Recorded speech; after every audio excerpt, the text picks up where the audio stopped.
Asato ma sadgamaya tamaso ma jyotirgamaya mrityorma mrutangamaya.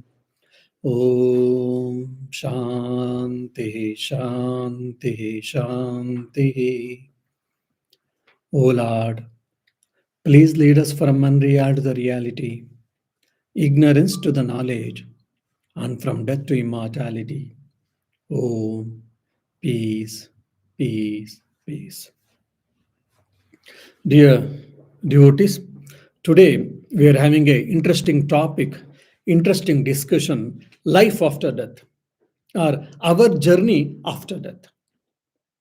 During in the lifetime, we have got a lot of enigmas.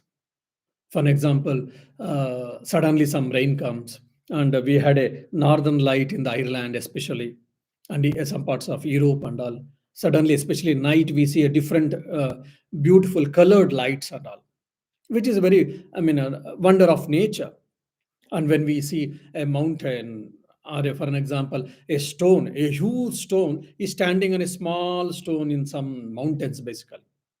Who made them to stand there? God alone knows. And the below stone will be very small in nature, and the above stone will be very huge.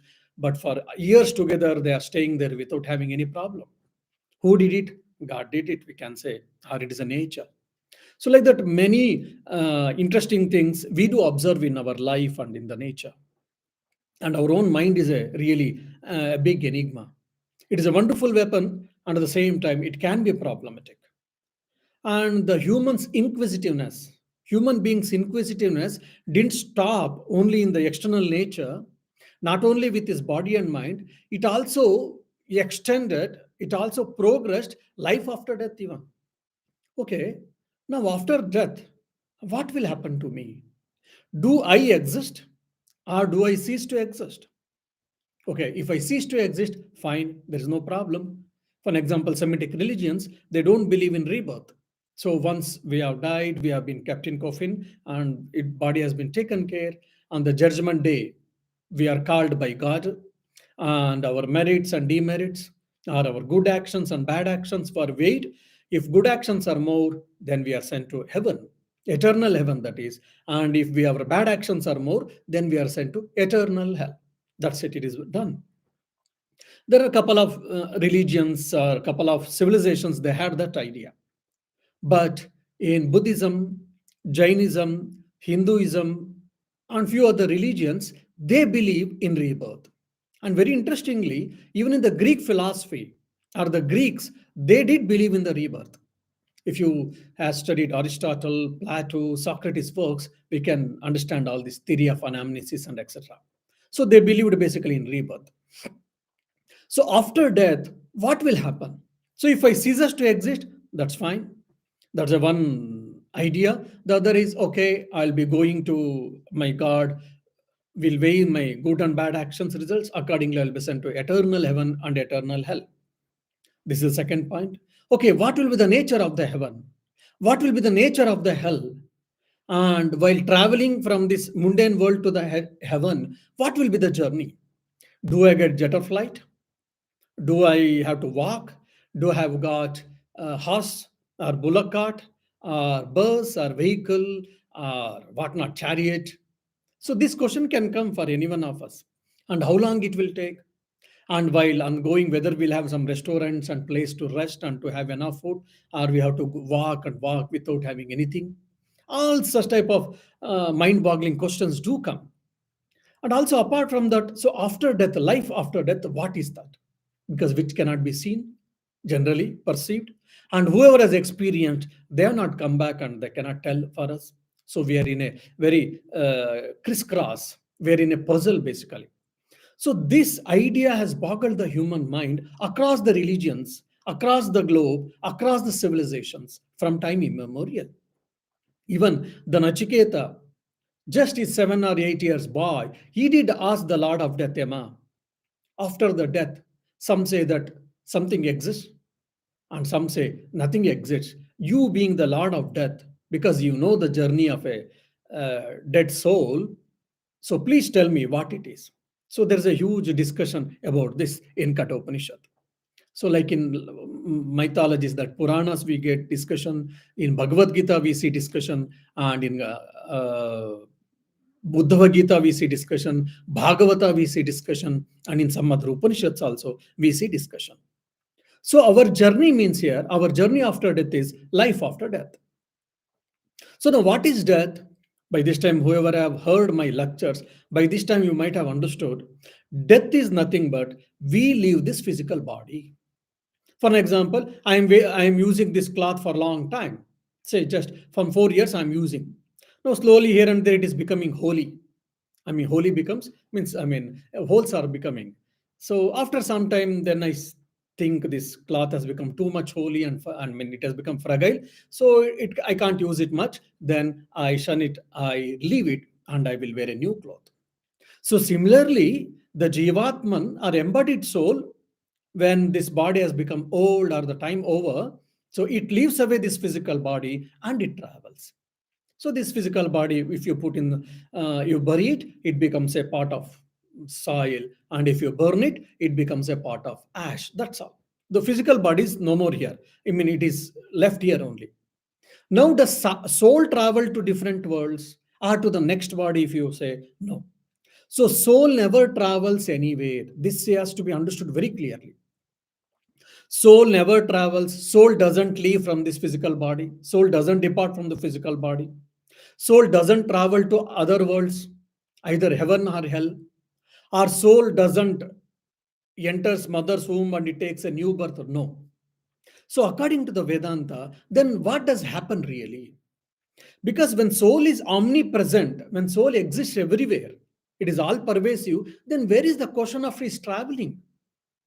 The soul is not bound by time and space, causation. Since it is not bound by time and space, then where it can travel? For example, ocean. It is a huge mass of water.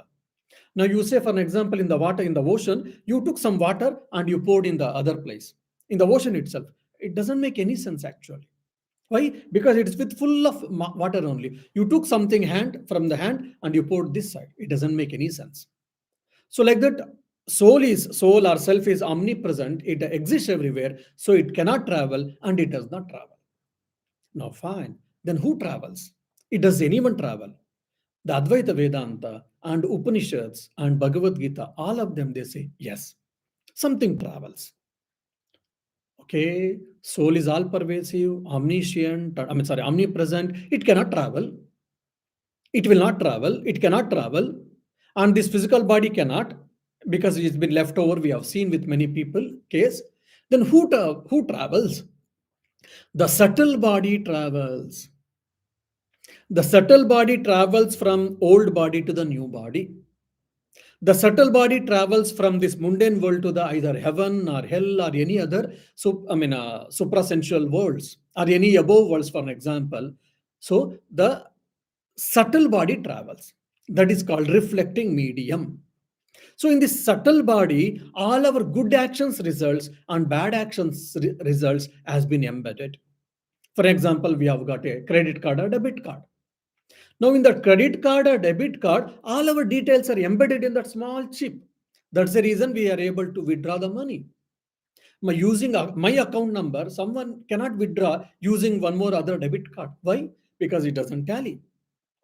So all the details of our account and etc. has been embedded in that small chip. So similarly, all my good actions results and bad actions results, all my tendencies, samskaras which we say, has been embedded in the Sukshma Sharira, which is called subtle body. So the subtle body, which is subtle in nature, which cannot be perceived by naked eyes, it travels from one body to another. It travels from one world to another. And very interesting point, we say demon, or especially we say ghost, spirit, ghost. What is this? All of these are nothing but the subtle body actually. Oh, there is a ghost, it seems, in some place. Of course, in Christianity, there is a different view about it. But from Hinduism point of view, I'm speaking, ghost means nothing but ghost or devil or whatever. It is nothing but a subtle body of a person. So all my nature, whatever I say, all my good and bad nature, good and bad character, and good actions results, bad actions results. Everything has been embedded in my subtle body. So that's why when I travel, when Upanishad says a person travels, he or she, that means his or her subtle body is traveling from one body to another or from one world to another. So that you have to understand. Now, based on Bhagavad Gita and Upanishads, I would like to give some, I mean, what do you say? Some discussion about this soul after death. Then I will go to Swamiji's ideas. So this is very subtle. It can be a bit technical, and sometimes it can be head boggling and confusing too. Now, for example, taking from the Bhagavad Gita point of view,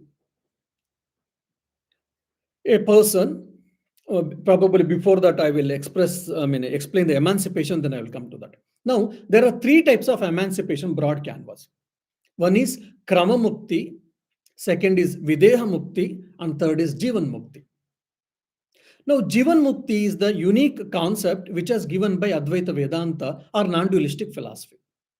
Like, when I am living in this physical body, because of my spiritual sadhana or because of my penance and etc., basically my ignorance has been removed, ignorance has been destroyed, and I have understood, means I've experienced that I am that Brahman, Aham Asmi Brahma. I'm living in this physical body. I mean, subtle body is living in this physical body. During living in this physical body, a person has experienced that I am that Brahman. The ignorance has been removed. So till his fruits of action or his cycle is there, he lives. Once he dies, his subtle body and causal body gets merged in the self. Just like a river. A river goes and merges in the sea. Similarly, this subtle body and causal body gets destroyed. So there is no notion of feeling of individuality. So this is what Jivan Mukti. The other is Videha Mukti. Videha Mukti is a person who has done a lot of spiritual practices, and he thought whatever the spiritual exercises has been given by scriptures, he has practiced severely. So at the frag end of his life, at the time of death, during death, he experienced that I am that Brahman. Either he has experienced the God, or especially he has experienced the self. So his ignorance is removed. So his subtle body and causal body again gets merged in the self, and so there is the notion of individuality gets dissolved, and he need not to take more birth, any more births. So this is called Videha Mukti. So Videha, Vigatam Deha, one who lost body, means one who lost the birth cycle of birth and death. This is what Videha Mukti at the time of death.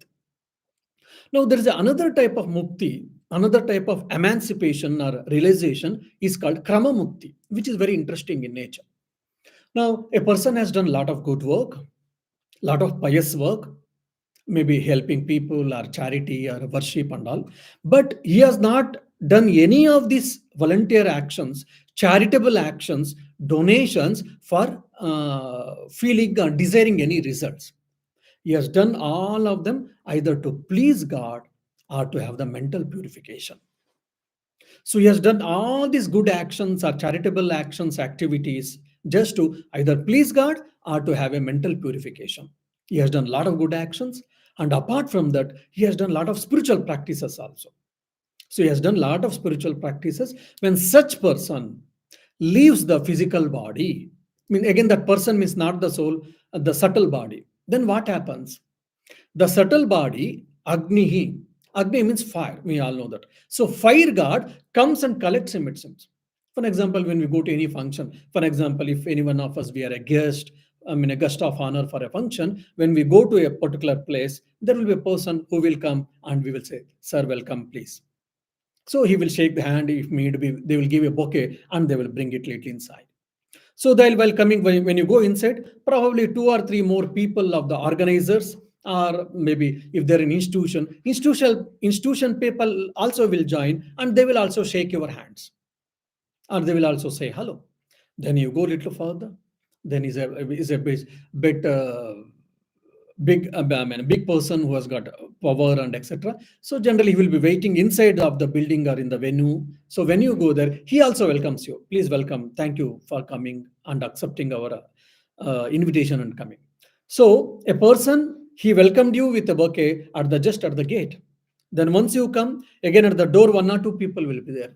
And once you enter the hall, some more people will be there. And near the venue or just on the stage, there can be some other few people who will welcome you, who will thank you, and etc. So different people were welcome. I mean, you were welcomed by different people. So similarly, that's what the Gita and Upanishads are saying, that when a person who has done a lot of charitable activities just to please the God or to have a mental purification, and who has done a lot of spiritual practices desiring emancipation, such person when he dies, his subtle body is welcomed by the fire god, it seems, Agnihi. So he has been welcomed by that. So he will take care and he will escort that subtle body. Agnir Jyoti Raha Shukla. So, and he goes in a particular path that is called Devayana. It is the path of the gods. So he has been Archaradi Marga also, they say in Upanishads, which in Sanskrit. So he has been taken to the, what do you say, Brahmaloka basically. Different spheres are there. Finally, he will be taken into Brahmaloka. Brahmaloka is the Hiranyagarbha, which is the what do you say, creator God, the God who creates this world. That's called Brahma, Chadurmukha Brahma. He will be staying there. So such person will be left there. There, no hunger, no thirst, no suffering, no dualities, and even the feeling of I also will be very dormant. Means it will not be there at all. It is very minute. It will be there. Just I mean, the subtle body will be staying there, residing there, just experiencing the bliss. But an iota of ignorance can be there in that, it seems. So when that cycle of creation, when it gets end, maybe 1,000 years or 2,000 or 10,000 or 20,000 or 50,000 years, that creation, the cycle creation, when it's end, then the whole world gets dissolved. Then even the subtle body, whoever is there in that Brahmaloka, he also gets dissolved. Means the notion of individuality gets dissolved. That is what. So this is what called Krama Mukti. So one is Jivan Mukti, emancipation, attaining emancipation while living. Then the second is Videha Mukti, having emancipation, attaining emancipation at the time of death. The third is Krama Mukti. So once I leave, I go to different spheres and enjoy the grand welcome from different demigods or celestial beings. Then finally, I go to Brahmaloka. There I stay for long years, not days, I mean, to say long years, maybe few hundreds or few thousands, but no problem, because no duality, no suffering, no all the mundane affairs there. So just you are there, and when at the end of creation, at the end of the cycle, then you will be also dissolved, and you will be no more birth and death. So this is a person who has got enough mental purification, who has well established in spiritual practices. Then then other class of people who are not really interested in spirituality, who are not interested in God realization or self-realization. Now, but they are good people. They have done all good actions. They have helped people. They have helped society. They have done a lot of charity work. They have done a lot of philanthropic activities. But they have got some desires. Oh, because if I help people, so I will be also helped by that. Because every action there is equal and opposite reaction. We know that. So if I do good actions, I will be my fate also will be good. So he's desiring good thing for himself or for his family, and he probably is desiring for name and fame. He may be desiring for power and position. He's desiring for many other things. Such a person, pious person, he has done a lot of charitable activities, and he has done a lot of good activities, good actions. And such person dies, what happens? He goes to the lunar sphere. Then he's called Pitruyana. Pitruyana means the path which has been taken by forefathers. So he goes in that path, he follows that path. There are also different demigods and celestial angels will be there. He is also welcomed by, he will also have his own grand welcome from different people. Then he will be welcomed and he will stay in lunar sphere. He will stay in lunar sphere. He will be having his notion of individuality, and he will be experiencing all the good things. Like if there is a best world, for an example, you have got a good house, good children, good wife, and you have got a good work, no problem in the working place, and you have got enough bank balance, and you don't have to care for anything. Everything is well established, and you have got everything, for an example. How you will feel? So similar state or similar arrangements are done in that lunar sphere, Chandraloka or Swarga, and different Upanishads or Puranas, they give different names. So basically, you will go in Chandraloka and you will stay there. So how long you can stay? Just like how much you got bank balance, till then you can keep on, tapping the debit card. So similarly, still your punya is there, fruits of action. Till the exhaustion of punya karma, you can stay in that loka. Once your bank balance become nearly your debit card you can't use. So similarly, once your punya karma, the fruits of action has been exhausted, then again you will come to mega means the clouds what we see, more or less the same meaning they say. So you will in subtle, your subtle body enters into the clouds, and through the clouds, when rain comes, through the rain you enter the soil or you enter the earth, and you will enter plants. It seems very interestingly, rishis give all these details actually. So you will enter the plants, through the plant you will enter, human beings are our parents, through our parents again we enter the mother's womb and we take birth, and again we start a cycle. So this is what devayana or pitruyana, the path of gods and the path of forefathers. This has been discussed by Swamiji 130 years before, that too in the West. That's what I really admire, how Swamiji was able to discuss all these things and how he was able to make them understand. Now, there are also some funny ideas actually about the people. For example, in the Uttarayana, when the sun is moving in the northern hemisphere, northern direction, if a person dies, he will get moksha, he will get mukti. Why? Because Bhagavad Gita says. And if a person who dies in a, now for example, now sun is moving in a northern direction, that's where we have got more and more light. So during this time, that is from January to July, June, July, for an example, those time if someone dies, he will go to mukti. He has got a chance of getting mukti is more, or swarga is more. Now, when the sun is traveling towards southern direction, that is July to January, for an example. So where you will have slowly more dark and less light. That time, during that time, if a person dies, generally it is unlikely to get moksha or mukti or swarga, heaven or any other. This is a one understanding which has been based on Bhagavad Gita. That's the reason many people will be waiting or they will be praying, oh Lord, please let me die in the Uttarayana time, because the sun will be traveling in the northern direction, so that I will get heaven or I will get emancipation. Does really scripture say these ideas? No.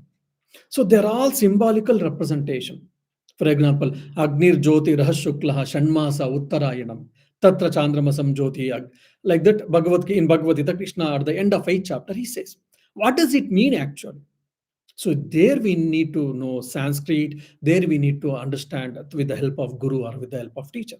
So there when Krishna says Shukla Gati, means it is a white path, what does it mean actually? So Krishna is using the similar metaphor just to make us understand the path of light, Shukla Gati, path of light, or Uttarayana you can say, or Devayana you can say. So what does it mean? The path of light means it is a path of knowledge. One who has got a power of discrimination, one who is well established in discrimination, one who has exercised the discrimination in his life and holding on to the truth and leaving the untruth, or leaving the lower things and holding on to higher values, higher ideas, higher practices, spiritual practices. Such person, such notion, such idea, such thinking is what called Shuklagati, or the path of light. And for example, it is also represented as by Agni. Agni means fire. One is fire god. Apart from that, again, fire represents it is actions actually. So one who does good actions, right actions, from the spirit of karma yoga, selfless action, he is bound to go to the Brahma Loka. And same thing, they also use one more simile in Bhagavad Gita, that is a day. So fire, light, path of light, and day, and Shukla Paksha, all these things are used. So day, what does it represent? During the days, generally, most of us, we are all awakened. We are all awakened. We are in waking condition, I hope so. So we all work, keep on working. So the night, we all sleep. So this day also again represents a awakened soul. One who knows what is right, what is permanent, and what is wrong, and what is temporary. So one who knows what is right and what is wrong, and one who knows what is permanent and what is temporary, and one who has put into practice. One who has well understood and one is trying to put into practice. Such person is called awakened soul. So this day is represented as awakened. And Shukla Paksha in the Indian calendar, the whole month has been distributed into two halves. One is Shukla Paksha, the other is Krishna Paksha. So Paksha is a group, for an example. Shukla means white. So what is this white? White group means, for example, from the new moon day to full moon day, what happens? Slowly, the size of the sun keeps on increasing. The size of the sun keeps on increasing. So day by day, we get more and more moonlight. So that is what is called Shukla Paksha. From the full moon day to new moon day, what happens? Slowly, the size of the moon diminishes. Because of that, the darkness becomes more. I mean, the moonlight gets decreased. That is called Krishna Paksha. Krishna means there is a black or dark. And moon represents, or the moon is the presiding deity for the mind. So the Shukla Paksha, where the size of the moon is increasing, that means what? One who has got more and more control over the mind. One who has got a stabilized mind, well settled mind. I mean, intellectually, I wish to say. So that's why, for that reason, they use Shukla Paksha. And Uttarayana, why they are used? Because when the sun is moving in the northern sphere, more and more you get a day and more light you get. That is the reason all these things are used similarly. So all these things are telling whatever the ignorance, just like when we get a clouds, we cannot see the sun. When the clouds are covering sun, you cannot see the sun, though it exists. So similarly, if our mind, if our understanding has been covered from the clouds of ignorance, we cannot understand what is reality. Even if you can understand intellectually, you can put into practice. That's the reason all these things has been told that, okay, as much as possible, you have to do right action, and you have to understanding who am I, and you have to put into practice. From that, what happens? Either you can attain Jivan Mukti, or Videya Mukti, or Krama Mukti. Either one or two, I mean, either of this you can choose and you can do. This is what the Upanishads tell. And the same idea when it comes to Puranas, Swamiji tells beautifully, he discusses all these things. Swamiji tells when it comes to Puranas, they are used, literally, they are used all these symbols. For example, when a person who has done a pious actions in the selfless spirit, that is Karma Yoga, and who has done a lot of spiritual practices, such a person dies. What happens? Then he's been welcomed by fire god and he escorts. Then after place, then there is a god for the light sphere, it seems. So the god or the demigod of the light sphere, he welcomes, and there the fire god says bye bye and he leaves, and this fire god welcomes the spiritual aspirant, and he takes into his sphere and he escorts him. Then afterwards there is a deity, because in Vedanta or in Vedas, for everything there is a presiding deity. Basically, divine. Everything is Brahman, everything is consciousness, everything is divine. That idea has been presented here. For a day and night also, there is a presiding deities. So the deity which presides the day, he escorts, he welcomes the spiritual aspirant and he escorts. And afterwards, then for Shukla Paksha, there's a presiding deity. He welcomes and he escorts. Then the deity is there for Uttarayana. He welcomes and escorts. Then afterwards, finally, the Uttarayana deity, he lives in the Brahmaloka and he says bye-bye. And when you Brahmaloka, you go, by that time, your individuality has been almost diminished, and there is a very, very vague understanding of individuality will be there, the sense of individuality, and there will be no happiness or unhappiness, no duality, just I, the sense of I, and feeling of bliss.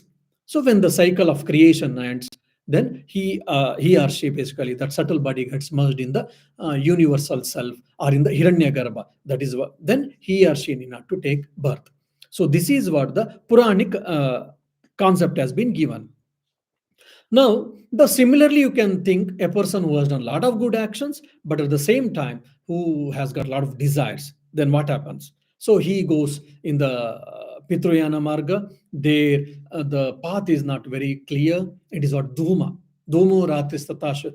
Everything is ulta, for example. Here, it is full Agni. If it is fully clear, but here Dhuma, it is with full of shade and very smoky area.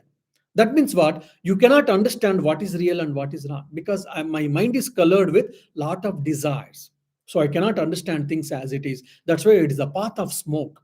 So I cannot understand what is right and what is wrong. That's why has been welcomed by the smoky atmosphere. Then afterwards, but still I've been also welcomed by different deities. Then I'll be gone to Chandraloka.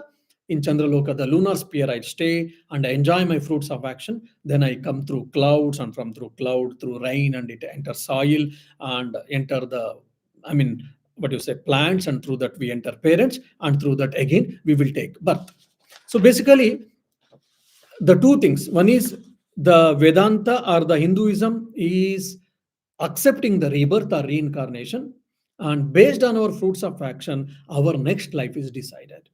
But unfortunately, this karma siddhanta, the karma theory, has been deduced or has been boiled into fatalism. Fatalism. But it is not so actually. The karma siddhanta, karma theory, is the science of infinite possibilities.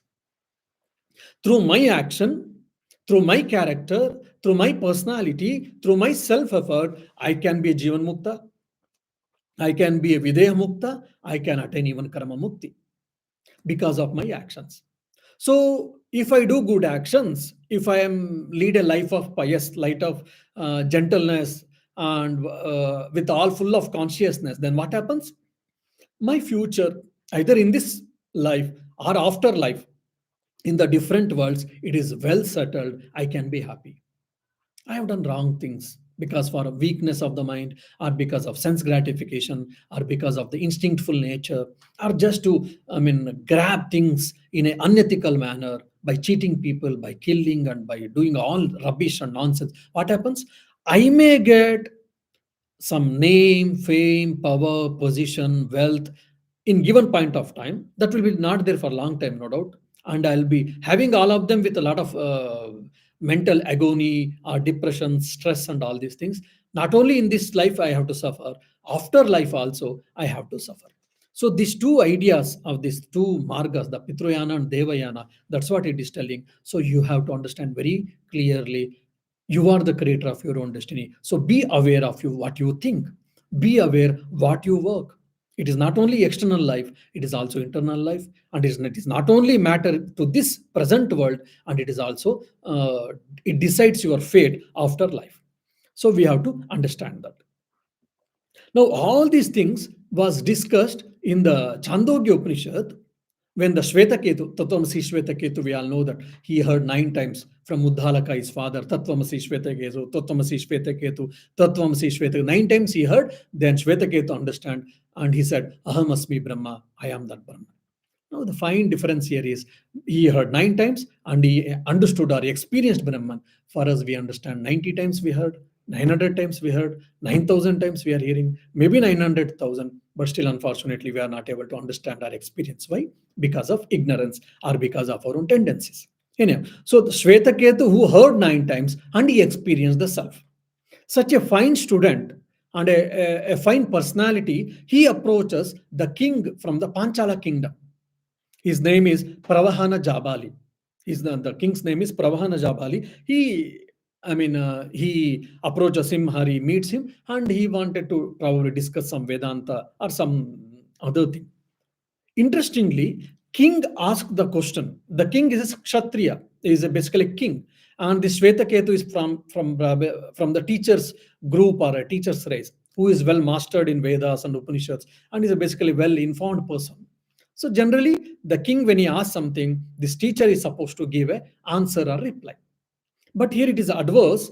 The teacher asks, the king asks, "O Shvetaketu, you have come to teach, or you have come here to tell me something. Fine. Before that, I have got some questions. Can you tell me, answer me?"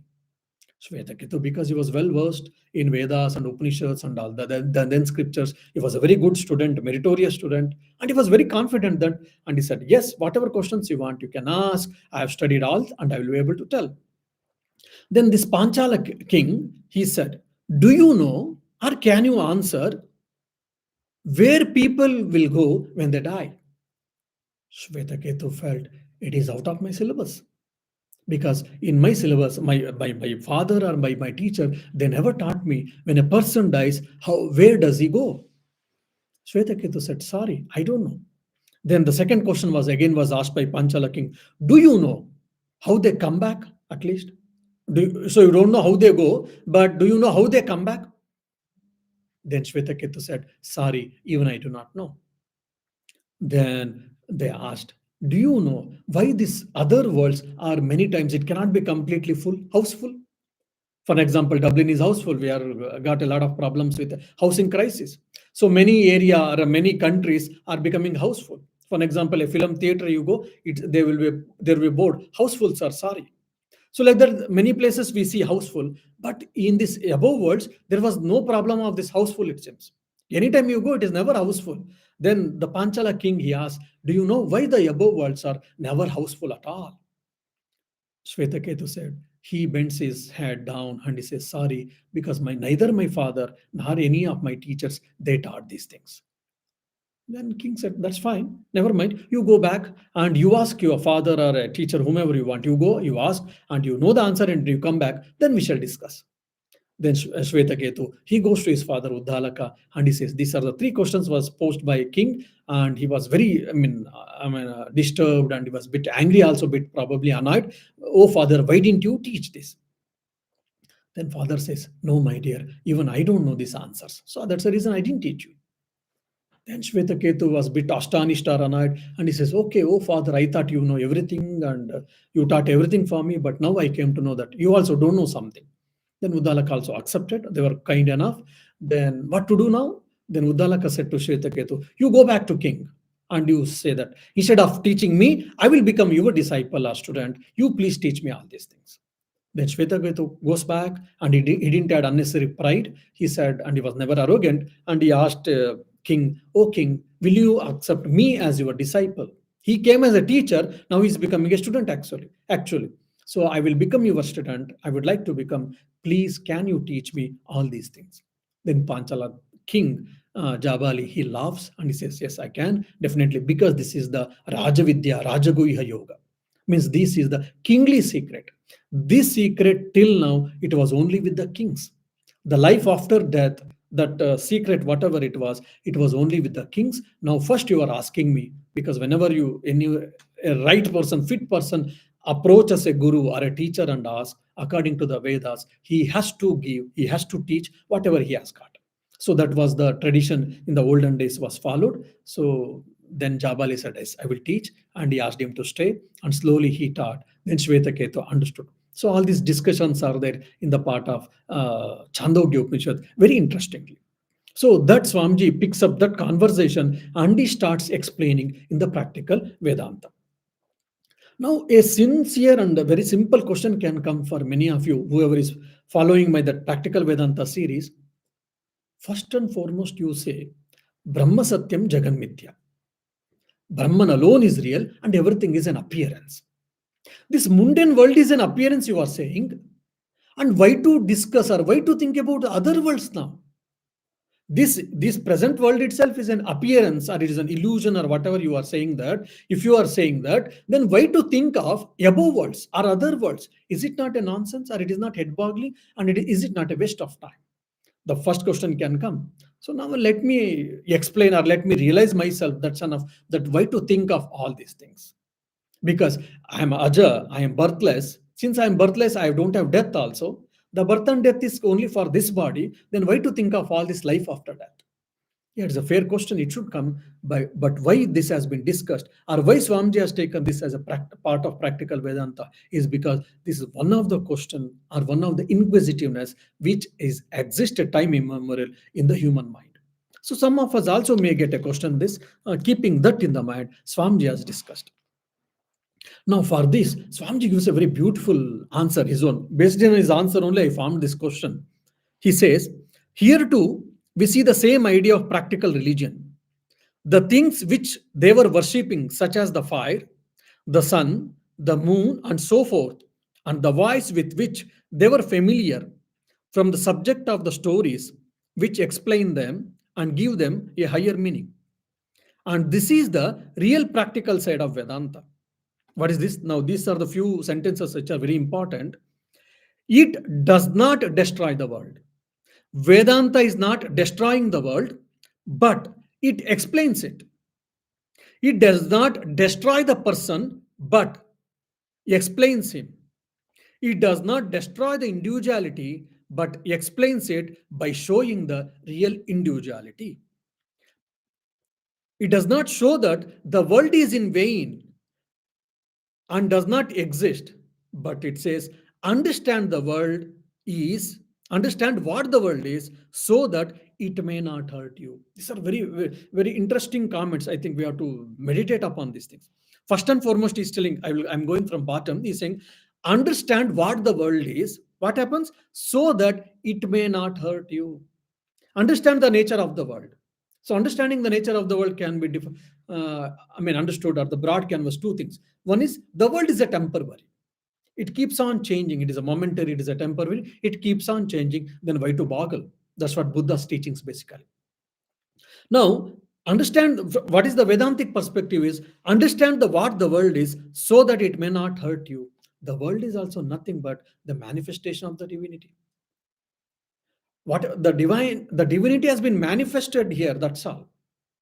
So the world is nothing but divine only, divinity only, or the self only, or consciousness only. The moment when you start understanding this, then when you live in the world, you may live in the world, you may do whatever you want in the world, but world will not hurt you.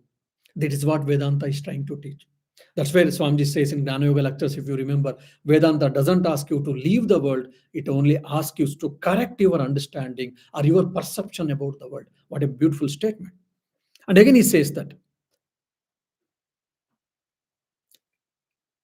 it does not destroy the person, but explains him. It does not destroy the individuality, but explains it by showing the real individuality. If you have anyone of you read Swami Vivekananda's lectures and Lahore, where he speaks on Vedanta, there he beautifully defines what is individuality. Individuality means indivisibility. Individuality means indivisibility.